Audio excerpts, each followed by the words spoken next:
importante também falarmos aqui das línguas, porque na nossa língua, com maior facilidade, nós entendemos a criação, nós entendemos a natureza. Por exemplo, na língua Congo, sabe como é que se diz cogumelo na língua Congo?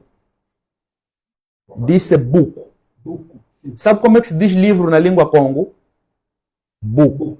Então, indiretamente, a natureza, de acordo com a nossa língua, porque a nossa língua facilita na interação com a realidade, indiretamente, inconscientemente, já estão te ensinar que se alimentar dessa planta vai aprimorar o teu processo cognitivo. Porque quem lê livro, ok, é como alguém que está a exercitar a sua mente. Então, é uma planta que vai te incitar a isso. Então, na nossa língua estão os códigos. É por essa razão que quando eles perceberam que os códigos estão nele, vamos tirar a língua deles. Vamos tirar a língua deles porque eles conseguem fazer muita coisa em função da língua deles. Até porque a nossa língua vibra muito alto. Nós temos exemplos muito práticos.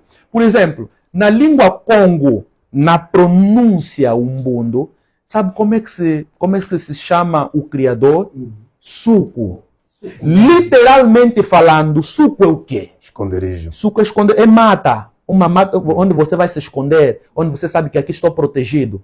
Então, quando estão a falar suco yangue, é o refúgio. Suco yangue é a minha proteção. De forma metafórica ou simbólica, está a dizer que o ser que criou tudo é a minha proteção. E não é estranho, olha que você, por exemplo, vai ler a Bíblia. Esta também é uma coisa que nós temos que fazer. Vai ler a Bíblia.